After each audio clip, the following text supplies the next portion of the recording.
we talk about building for 162 and building for the postseason and the differences there and the failures of that latter part for the Yankees, he would be a player where you put him and Judge in the middle of the lineup come the postseason. I think they're a far better team and a better World Series contender, but can you get them there?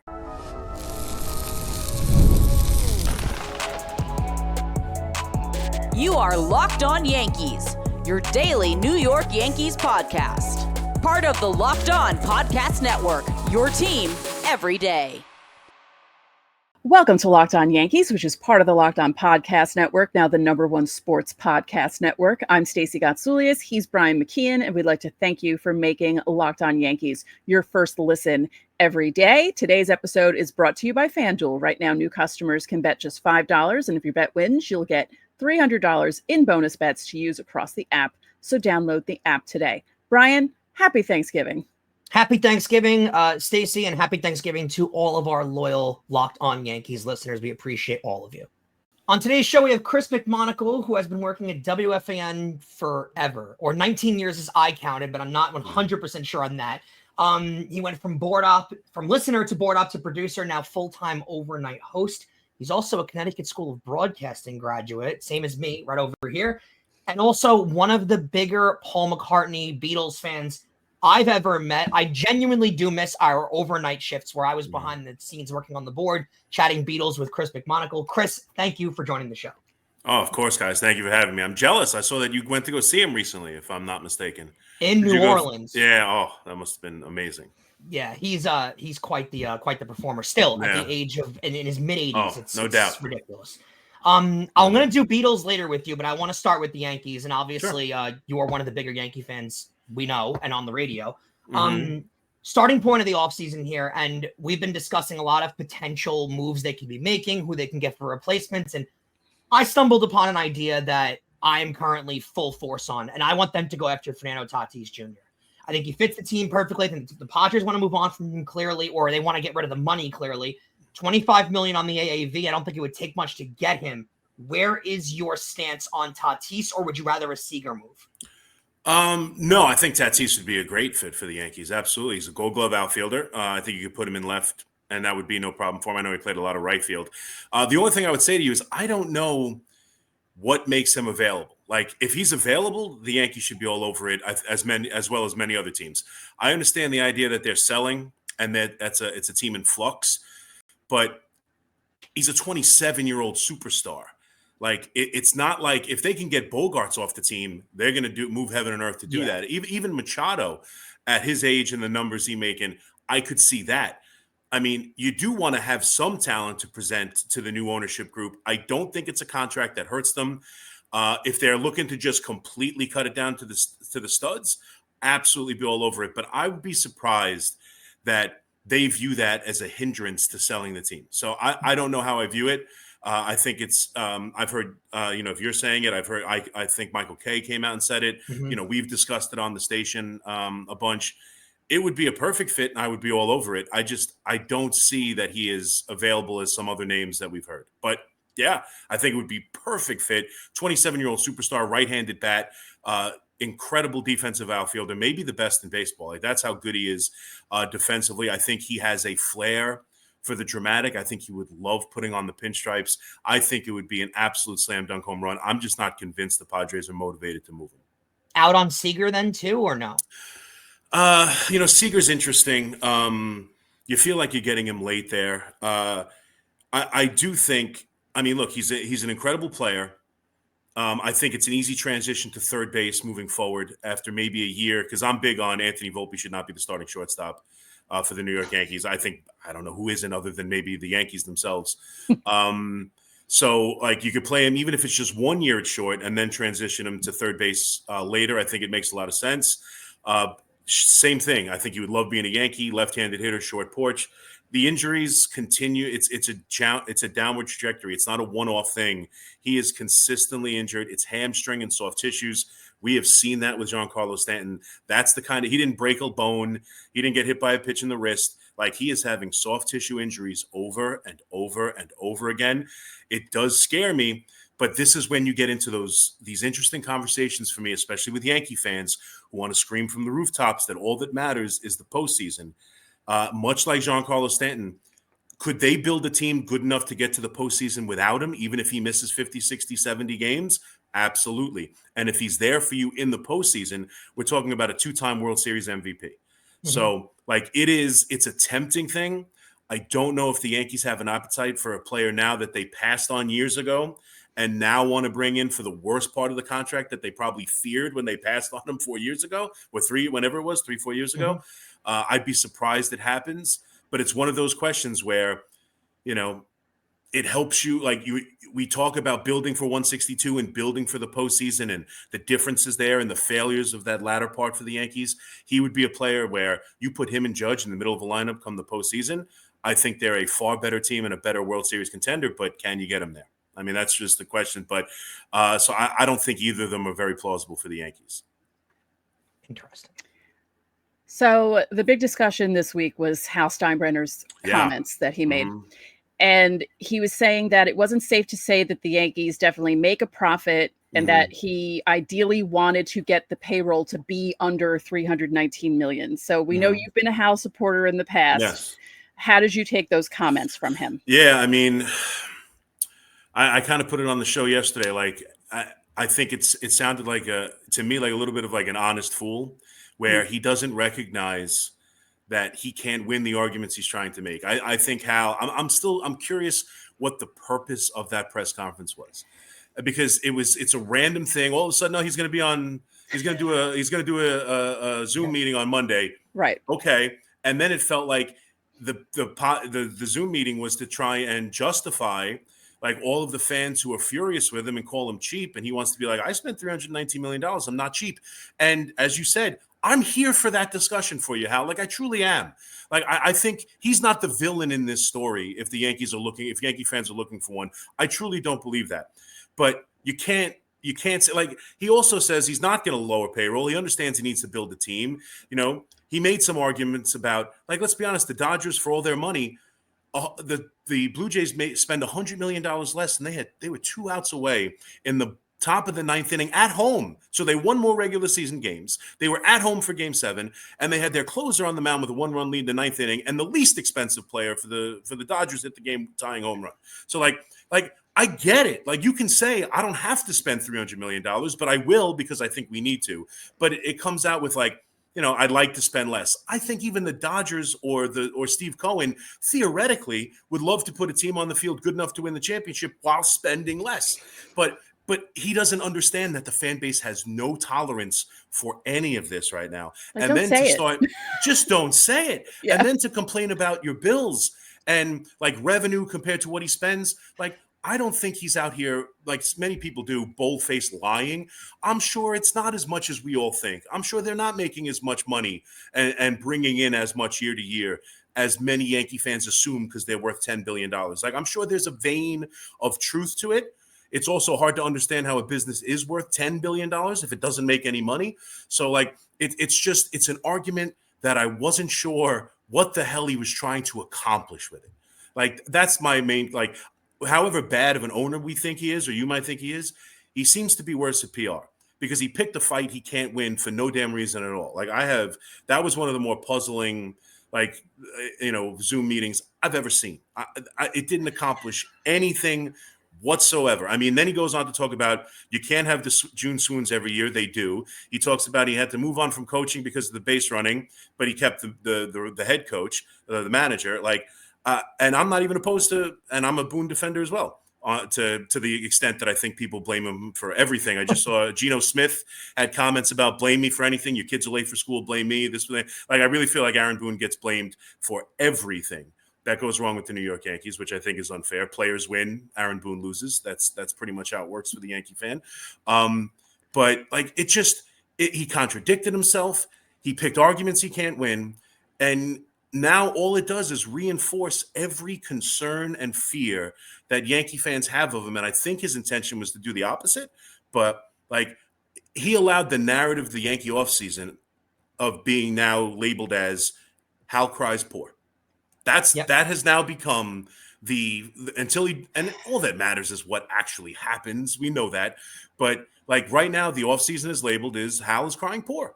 And so how can we expect? We hear news today that they're in on Kyle Tucker, and I don't know, 2/3 of GM's ass believe he's going to the Yankees, or like what Yankee fan would honestly believe that right now or get invested in that right now after Hal just did that press conference? Like, are they in on him? I don't know, maybe. But how could you as a Yankee fan feel confidence after he just spoke the way he did for no damn reason?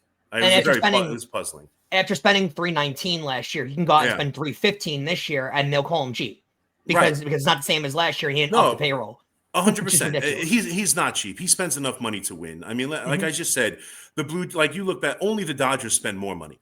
So if you look at through the champions from, go back to 2009 when the last time the Yankees won, every champion outside of the Dodgers in the last 2 years have spent less money than the Yankees did. It's like he spends enough. Could he spend more? Absolutely. Could he look at third base last year and say, if I spend another 12, maybe I could have a legitimate third baseman here and complete this team? Absolutely. And that's frustrating. But the overall amount of money he spends and what he does, I think he's right to say, look at me and look at the Mets. The Mets spend more than I do, and they won 83 games and lost out to the Cincinnati Reds. There is no correlation as much as you might think there is. And yes, the Dodgers have found something here, no doubt about it. But for the most part, it doesn't guarantee anything. They could go get Tucker. They could go sign Amaya, the Japanese starter. They could go bring Bo Bichette here. They could bring Bregman here. They could do everything every Yankee fan clamors for, and then they can lose in Game 5 of the ALDS to a team they're better than because Max Fried gave up 6 runs in 3 innings. And he knows that.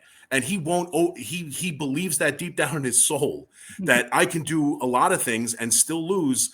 But all I can do is be pragmatic, build a team I believe can win, and spend what I deem to be a pretty damn good number compared to what other teams are doing. So, but it's totally true. And we hear all your sentiments for sure. Coming up on the other side, we're going to ask Chris McMonigle about what he thinks the Yankee offseason would ideally look like. The NBA is back, and there's no better place to get in on the action than with FanDuel, the official sports betting partner of the NBA. And even if you miss the start of the game or you want to ride the hot hand, FanDuel has live bets on everything from who will score next to fourth quarter comebacks. Plus, you can even combine your live bets into a same-game parlay for a shot at a much bigger payout. Now, I love football season, and how about the Black Friday game? Bears at Eagles. Eagles 7-point favorites in this one. FanDuel currently has it priced at 7, and I like the Bears at plus the 7. I'll even sprinkle in a little money line there. 3 p.m. Eastern on Prime Video on Black Friday. Nothing better than weekday football during this holiday week. So, keeps every game exciting too. That's what's the best thing about FanDuel is you keep going on, looking at all the lines as they move throughout Sunday. It is so great, and it's even better when your team has the ability to make that late game push. Now, right now, FanDuel is giving new customers $300 in bonus bets when your first $5 bet wins. So head over to FanDuel.com to sign up and play your game today with FanDuel. It's the official sports betting partner of the NBA. Thank you for making Locked On Yankees your first listen of the day, and thank you for making Locked On the #1 sports podcast network. All right, back here with C-Mac, the overnight host of WFAN. So I got to ask you this because we hear all your Hal Steinbrenner comments and about spending money, and ideally it doesn't seem like he needs to spend that much more to put a championship quality team on the field. Mm-hmm. What does a realistic offseason look like for you then? Because all we're going to hear is crapshoot, right? Yeah. And are we going to have a press conference at the start of the season where they added nothing and we just hear a crapshoot and they were in the playoffs last year and that's good enough? Or are there going to be legit stars added to this roster, do you think? Outside of Bellinger, I don't know. I think they do want Bellinger would be my guess. I think they're going to add a legitimate outfielder one way or another.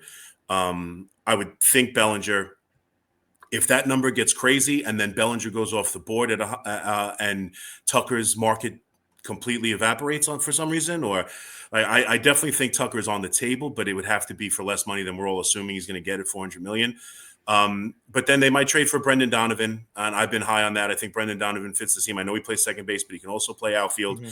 And then you can have a rotation of Dominguez, but you've added an all-star who could play there and kind of be like that DJ LeMahieu 2.0, where he's your leadoff hitter, 7 out of 8 games, 9 out of 10 games, but he's playing multiple positions, including left field.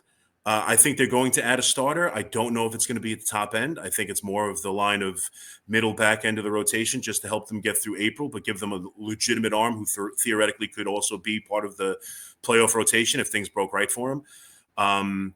And then outside of that, I think you're looking at a couple of bullpen arms. I went into this not expecting a big offseason. I was surprised they brought back Grisham. I was surprised they offered him the qualifying offer, and now he's back for $22 million. I didn't love that.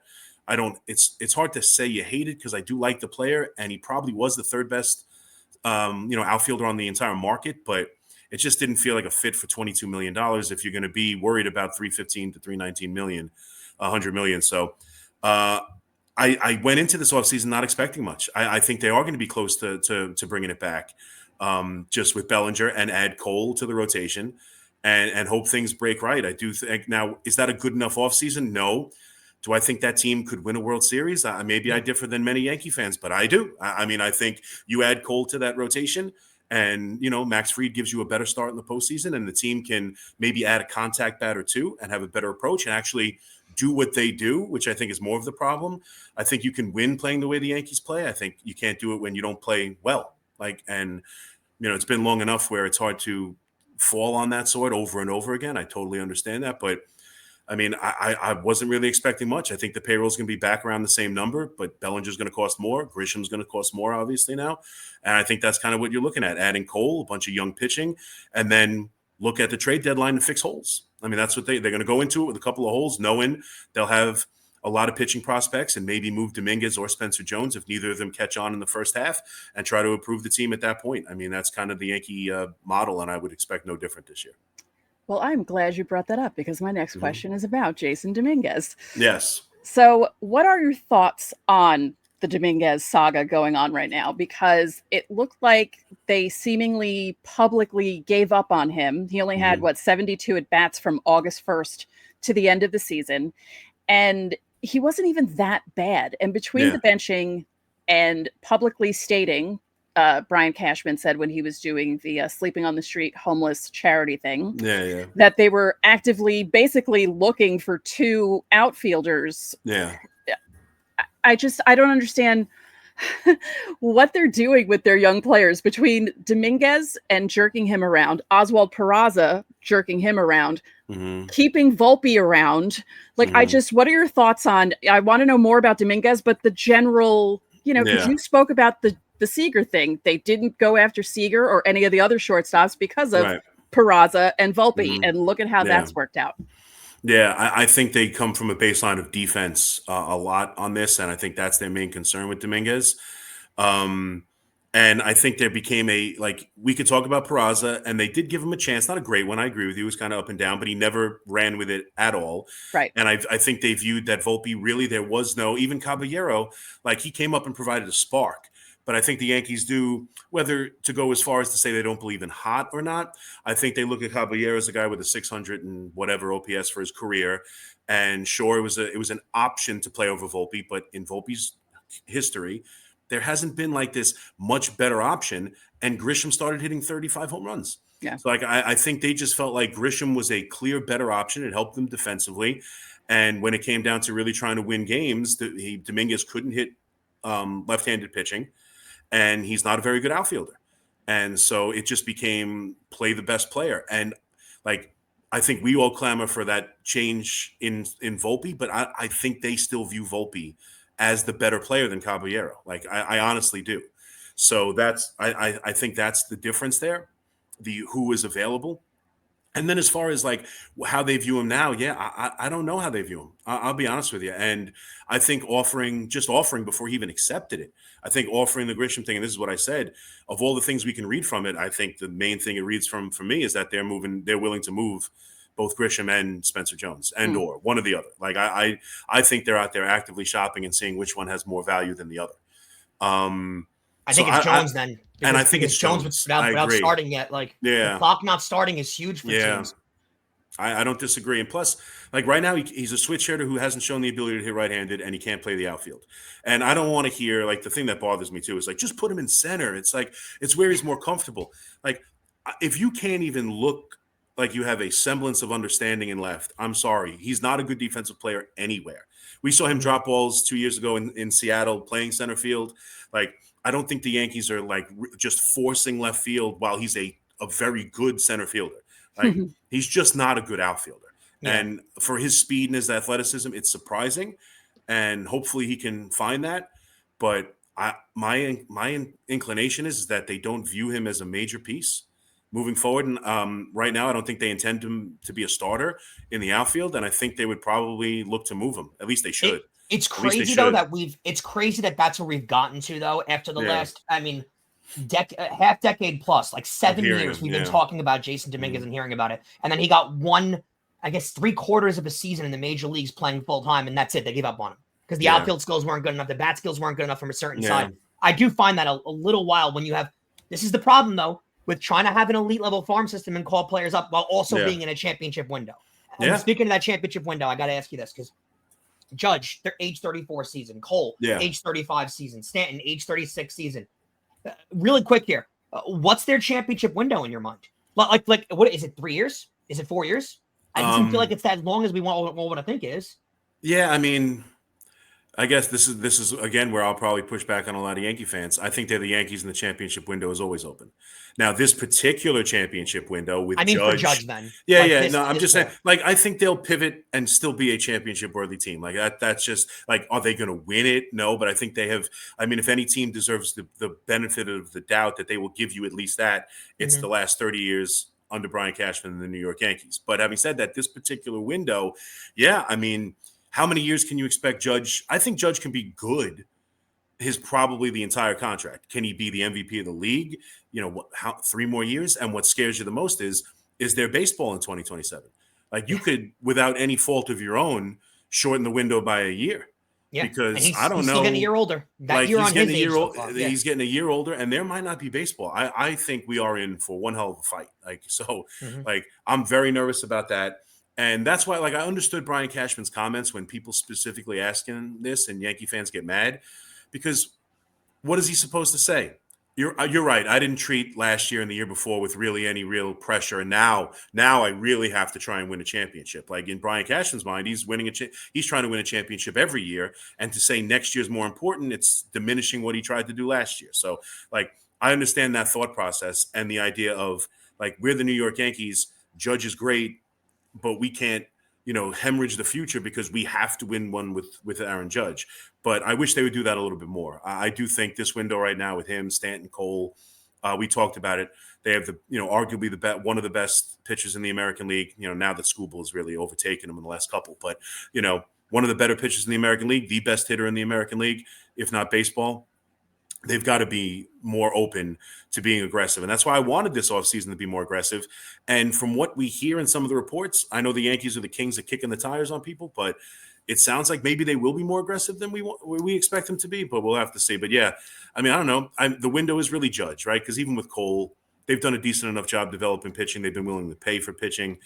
It's Judge. And how many more years of Judge? But when we say this, let's be fair. If Judge hit in the World Series, maybe there would be a parade. Let's be totally honest. He was awful in the World Series, and as much as we want to say they embarrassed themselves, they had the lead in the 10th inning of Game 1, and they had a 5-0 lead in Game 5. They had an opportunity to be competitive, if not ahead, in that series, and he did nothing until Game 5. So, it's on him, too. He's got to be there. This year he was. Without question, this year he was. Although I could argue his biggest at bat, he swung at a pitch I still can't believe he swung at. But he was there this year. He wasn't there last year. If Stanton, that was in the American League postseason 2 years ago, was here this year, maybe they beat the Blue Jays. It's just it's unfortunate, and that comes off as Yankee shilling, but it's also the truth. So he's got to be there as well in this window. On the other side, we're going to talk about Chris McMonigle's favorite segment of our show today. Some Beatles stuff and his WFAN career. NFL season is back, and honestly, there's nothing better than being in the stadium surrounded by fans cheering on your team. But let's be honest, getting tickets can be such a hassle. Between the queues, login screens, and prices jumping at checkout, it can be awfully frustrating. And that's why I always use Gametime. It's the app that gives the advantage back to the fans. Gametime is fast, easy, and backed by the Gametime guarantee. You'll always get 100% authentic tickets delivered on time and at the best price possible. Plus, all of the fees are included. So the price you see is the price that you pay. Honestly, it's faster, it's cheaper, and it's less stressful than any other way that I've ever bought tickets, concerts, sporting events. No matter what I'm trying to attend, I am always scouring through Gametime for the best deal possible, and it's not that hard to find it. So download the Gametime app today, create an account, and use code one word locked on MLB for $20 off your first purchase. Terms apply. Again, that's promo code LOCKEDON MLB for $20 off. Swipe, tap, ticket, go. Download Gametime today. So, Chris, you cut your teeth in sports radio pretty much the same way I did, pretty much the same way a lot of people did in this industry, right? And you're one of the lucky ones that, worked his butt off behind the scenes, pushing buttons for years and years and years, and eventually got your chance on the air. And now you're a full-time host, and it's impressive, quite frankly, what you've done with your career. Oh, thank you. You worked with everybody pretty much at WFAN for a long, long, long time. And as we stated at the beginning of the show, I did a lot of consecutive overnight weekends with you too on those Saturday nights, grinding at 4:00 in the morning. Before that, you were working with Mike Francesa for years, and through the big Francesa solo years where that show was really kicking. What was that like? Because you're talking about one of the most listened to radio spots ever of all time. What was it like on a daily, and how close were the two of you? It was incredible, first off, because as you said, I had years prior to working with Mike where I was working nights and weekends, Wednesday through Sunday, Saturday nights, I would hope to meet my friends by 2:30 a.m. It was like I didn't have a life. It was like for years and years and years working with summers, working nights, working weekends, doing everything I could. So when I finally got on as the board op with Mike in the afternoon, it was lifestyle change as well as working with the great Mike Francesa. And so just having my weekends and being part of the biggest show, being part of the show that made news. When Mike would say something, it made news. Mike, went on a little bit of a rant about something on my son's birth announcement. My son's name is in the newspaper. That was the kind of the impact, the energy, and as a fan, I always felt like the game the night before wasn't over until 1:00 when Mike and Chris had a chance to talk about it. So that the hotness of that show and how important Mike's opinions and takes were for the city and for the fan base of whatever team that was the big topic that day was just incredible, and really was an eye-opening experience. And then getting to just, watch him operate a show, watch him, have such an understanding of what the fans wanted to hear and be able to build an audience. And I learned so much from working with him. And close, we worked on, every day. And, there were days Mike would be a little bit more to himself than others. People always think he was this very difficult guy to work for, or someone who was always yelling and everything. And that really wasn't the case at all. He was great to work for. He was just, to himself every once in a while. Not the most open guy, but me and Mike have a good relationship. We were, as close as you can be with someone when you work, it was me, Mons, and Mike, the three of us for 5.5 hours a day, 5 days a week. So it's not, I wouldn't, say we were best friends or, super involved in each other's lives, but we would, talk all the time. And I learned so much from him, just even off the mic, about sports and how he would consume them and how important it was to watch everything. That's what I got from Mike too. You'd be surprised that even at his, advancing age, although, he wasn't necessarily old, but as his advancing age, he would still be up till 2:00 in the morning watching Golden State Warrior games, just because he felt like that's what you do.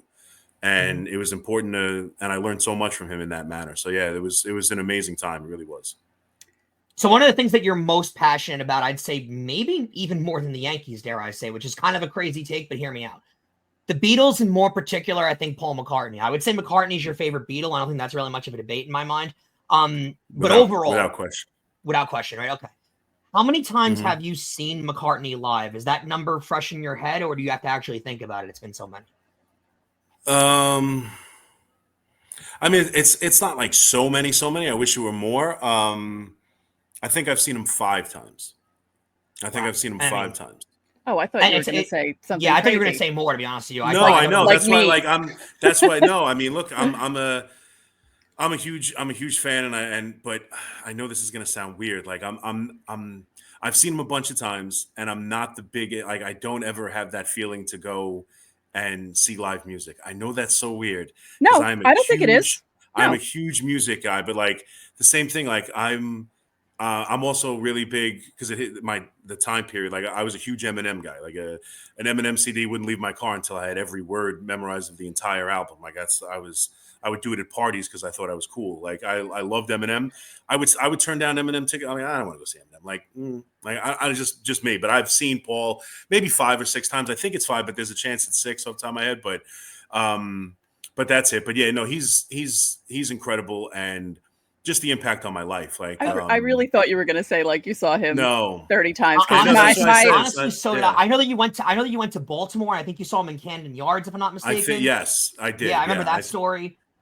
Speaking of which, can you guys allow me? I've seen him at ballparks, but yeah, go ahead. Can you guys allow me a second to make a really, really corny Beatles joke right here? But I have to for the purpose of breaking news. It ties in baseball, please. Dylan Cease now has a ticket to ride to Toronto. 7 years. Is that a fact? 7 years, $210 million. You know what? My instant reaction to that is that's good news. That's good news for Yankee fans. Yeah, I don't like Dylan Cease.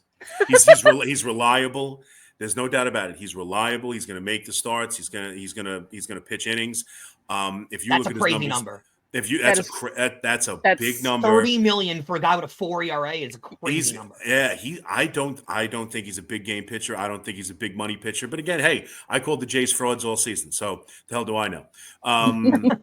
But to be fair, I called them frauds since late September series in 2021 when they were battling for the wild card and the Yankees went in there and beat the crap out of them. Oh yeah, I was at a wedding when that series happened, and I had to do the post game video from the reception hall. Yeah, that was fun. They were doing a lot of trash talking, and there was like debate on who was going to have the home because it was the Red Sox, Toronto, and the Yankees, and that was like right at the beginning of them they were the second generation superstars. And they were this new up and coming young team, and the Yankees went in there in their building and beat them and won the wild card. Since then, I've been calling them frauds, and as they were losing every single playoff game they played, and then of course, this year when I'm full time as the overnight host doing it every day. They go to the World Series. They go to the freaking World Series and beat the Yankees on the way. But did you still get pleasure seeing Vlad cry? Because I did, because of all the trash talking that they did. No, absolutely. A little bit. I did like the idea that at least I didn't have to call them champions. Right. There's no doubt about that. Like they did, and they blew it. Like there's no way to put they had both of those games won. They absolutely blew it. Yeah. And in the biggest moments, what is also appreciated to me is in the biggest moments, whether it's the Clement at bat, now you can't kill him because the guy had an unbelievable series. But in Game 6, you got Glass now coming in out of the bullpen as a starting pitcher in a unique situation for him, and you're swinging at that first pitch after all the crap we had to hear about your approach, and you make pitchers work. In that moment, you swing at the first pitch and pop it up. Couldn't enjoy it more. And then, of course, in the end of the game, the one time where anything but soft contact on a ground ball will do them service. Like, of course, it's the cheap contact that gets them the double play in the final at bat. Like, so there was a couple of just like little French, See, we're all petty and we're all petty about chef that. Kisses. Yeah, but yeah. Oh no, absolutely. I'm extremely petty. Yeah, there's no doubt about it. But yeah, I used that terrible pun right there, that terrible joke right there, because "Ticket to Ride" actually is my favorite Beatles song, and it's because of the drum line. If you listen to the drum line really closely musically, it's completely offbeat yet on beat. I think it's one of Ringo's best work, and that's like really nerdy music stuff right there. No, this is an unfair question. Is there a favorite Beatles song that just hits you at home, really, or is that an unfair question? This answer has changed throughout the years, but my standard still is, and I think it's still my favorite whenever I hear it. But I would say 3 songs, to be honest with you, and they're all from Abbey Road. Abbey Road is by far my favorite album, and "You Never Give Me Your Money" has always been my answer. I love that song. I love the changes of that song. I love his vocals in that song. And then "Oh Darling" and "Golden Slumbers." I could listen to "Golden Slumbers." It's short, but I could listen to him. I ended my wedding with the medley of "You Never Give Me Golden Slumbers" into the end.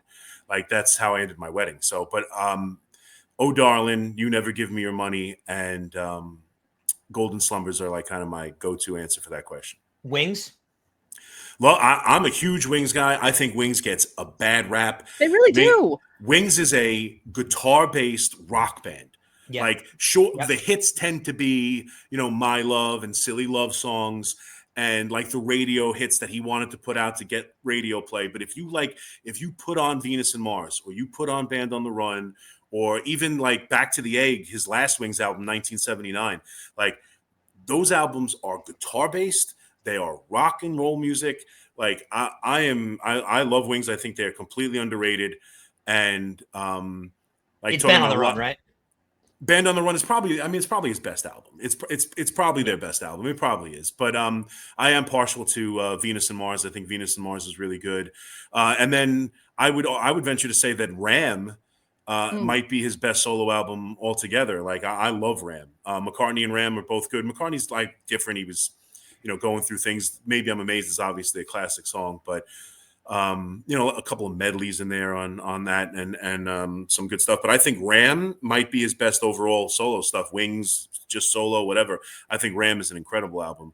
But yeah, Band on the Run's probably the best Wings album. Probably. I want to ask. I think 1985 is a hidden gem that a lot of people don't know. The final song of that album. I think 1985 is one of his best. I want to ask you one more question, and I don't think either of us on this show are the arbiters of what happens here in this scenario. But I just thought of this, and I think it's my job to pretend to be. So let's go. There you go. It's kind of morbid, but I think it's an interesting question. We've seen over the last couple of years with Ozzy Osbourne passing away and Taylor Hawkins, obviously too early, but passing away. A theme has been these, post-mortem kind of shows about honoring a musician and their life and all that kind of stuff. And the Ozzy thing kind of was before he passed away, but it kind of had that same feel.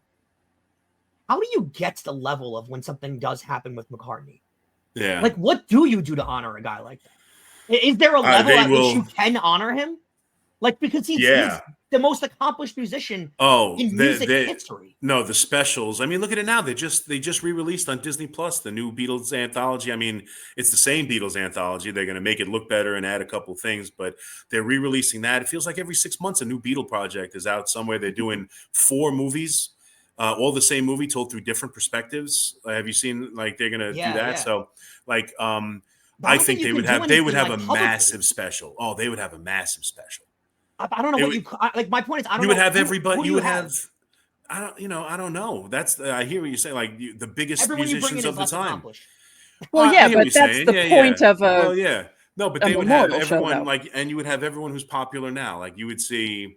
Like I don't even listen to today's popular music, but like whoever's the big hit, like you would have like Taylor Swift come out and she would do Yesterday, or like there's no doubt it would be a massive. Harry Styles would do something from Ram because he loves that album. Oh, does he? Harry Styles likes Ram? Yes. I just saw him do a cover of Sledgehammer on the Howard Stern show. That was really good. Tremendous. I love Sledgehammer. That's I have Sledgehammer is one of my 11 o'clock open on Saturday. I do the Saturday morning show. Sledgehammer is one of the opens every day. But nice. You're right. I mean, I don't want to think about him passing. I thought you were going to go in like, how am I going to handle it? But how is the music industry as a whole? I think it's going to be a massive special on CBS or NBC, or someone is going to carry a huge like 3-hour Paul McCartney tribute, and it's going to be like massive. There's no doubt. He is as important a musical figure who still exists. So there's no doubt about that. 1,000%. His name is Chris McMonigle, and we really appreciate all of your time today on the Yankees, the Beatles, and of course more. Chris, we're always listening on the overnights, and we're going to hear you this week, I believe, on the mornings too. It's filling in for Boomer and Gio. I'm filling in for Boomer and Gio this Friday after Thanksgiving, Black Friday. So I'll be there. You go. Listen to it in the morning. Yep. While you're fighting people over a Cuisinart, tune into me. Do they still do that? Do people still go to stores and go crazy on Friday morning? I don't think so. I think it's all Amazon. It's all online. Yeah. Then they have like Cyber Monday where all the deals are online and everything. So those deals are already happening. Yeah, right. So I don't think people still go to stores and fight over things. But if you're out there early in the morning, I'll be filling in for Boomer and Gio Friday morning. C-Mac, you're the best. Thank you so much. Have a happy Thanksgiving, guys. So thank you guys for making Locked On your first listen today. For your second listen, make sure you check out Locked On MLB. Baseball guru Sully brings a daily blend of humor and baseball, keeping you updated on every rumor and story throughout the offseason. Find Locked On MLB on YouTube or wherever you listen to your podcast. Tomorrow, Fan Mail Friday. Can't wait. If you're watching this early, make sure you get those questions in later on. We'll try to squeeze them in as best as possible. We'll give you a Black Friday edition of Fan Mail Friday. So that'll do it for this edition of Locked On Yankees. I'm Brian McKeon. And I'm Stacey Gotsulias. We'll see you live tomorrow for Fan Mail Friday.